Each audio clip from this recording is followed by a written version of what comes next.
Bonjour et bienvenue sur DigiSchool. Je suis Sandra, votre prof de communication. Et aujourd'hui, je vais vous parler de faire adhérer et plus particulièrement de convaincre.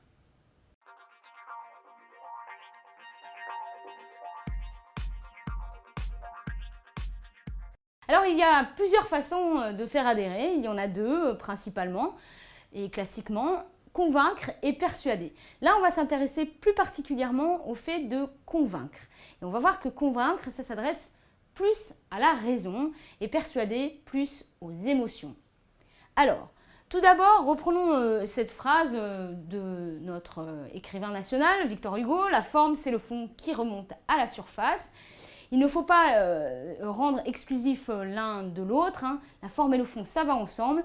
Ça veut dire que si on est capable de bien exprimer ce que l'on a dans la tête, on est capable de le communiquer, c'est-à-dire de le rendre partageable, de le rendre intelligible, compréhensible pour l'autre. Et du coup, on est bien dans une situation de partage. Et pour partager, c'est ce que je vous disais, il y a deux façons. On peut partager avec des arguments, mais on peut partager aussi avec de la séduction. On va d'abord examiner ce que c'est que de partager en convainquant l'autre. Alors, qu'est-ce que c'est adhérer à une idée quand on convainc quelqu'un? Pas quand on le persuade, quand on est dans le convaincre. Eh bien, c'est avoir compris cette idée. Elle a du sens pour moi, je sais ce qu'elle veut dire. Deuxièmement, c'est être d'accord avec cette idée, c'est-à-dire donner son consentement. J'ai compris cette idée et je peux dire que je suis d'accord avec elle. Et enfin, je suis capable de la défendre. C'est-à-dire que comme je me la suis appropriée, comme je l'ai comprise, comme elle est compréhensible pour moi, je peux la défendre auprès d'autres personnes. Alors, je ne suis pas obligée de la défendre, mais je suis en mesure de la défendre. Et ça, c'est important, parce que ça appartient vraiment au domaine du convaincre. Quand on veut convaincre quelqu'un, il faut articuler sa pensée. C'est vraiment un travail sur le fond, le convaincre. Alors qu'on verra que persuader, c'est beaucoup plus un travail sur la forme. Et qu'au final, les deux sont importants, bien sûr. C'est pour ça qu'on en parle. Articuler une pensée, c'est savoir s'exprimer dans la langue que l'on utilise, et s'exprimer correctement, bien sûr. C'est avoir des idées qui sont bien construites, bien échafaudées. On sait de quoi on parle et on sait le dire correctement. C'est donner des exemples pertinents, c'est-à-dire être capable d'illustrer sa pensée avec des choses, des preuves du réel, des choses concrètes.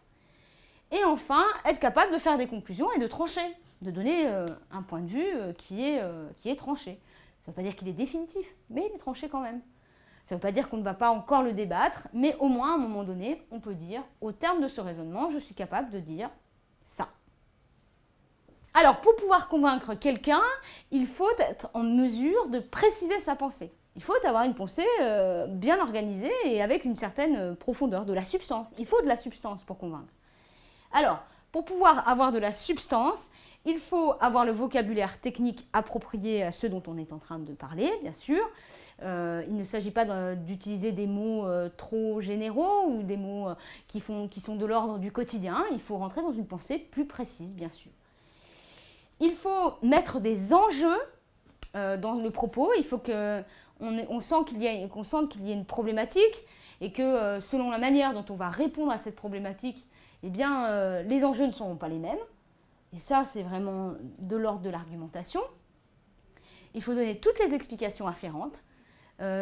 Lancer une idée sans l'expliquer, on n'est pas dans le convaincre. Là, on impose l'idée. Vraiment, si on veut convaincre quelqu'un, il faut être capable de lui expliquer en se mettant à sa portée. Attention, se mettre à la portée de quelqu'un, ce n'est pas se mettre à son niveau. Si vous avez quelqu'un en face de vous qui a un niveau moins important que le vôtre dans un domaine, il ne faut pas se mettre à son niveau si on veut le convaincre ou si on veut lui apporter des connaissances. Il faut se mettre à sa portée. Ça veut dire définir les termes, expliquer, etc. Ça, c'est important aussi. Alors, comme je vous le faisais remarquer déjà avant, c'est pas parce qu'on tranche un débat qu'on n'est plus ouvert à la discussion. Quand on est dans le convaincre, justement, quand on est dans l'argumentation, on cherche à s'adresser à la raison, mais on a toujours un sens du débat. On est ouvert au débat. Le but, c'est pas seulement d'arriver à faire plier l'autre. Donc on a envie de discuter et on est capable de construire communément avec l'autre. Ensuite, on est capable aussi, dans cette même perspective, d'écouter l'adversaire et d'écouter ses arguments, mais les écouter vraiment. Et enfin, on sait rester dans le domaine de l'argumentation et on évite tout ce qui pourrait sortir du domaine de l'argumentation, du type attaque individuelle, attaque de l'autre, sur des choses qui n'ont rien à voir avec le propos lui-même et avec la question qui nous occupe. On verra que dans la séduction et dans le persuader, c'est bien au contraire ce que l'on va utiliser. Merci, j'espère que cette vidéo vous aura plu. N'hésitez pas à vous abonner à notre chaîne et à laisser des commentaires si vous le souhaitez. Et à bientôt sur DigiSchool.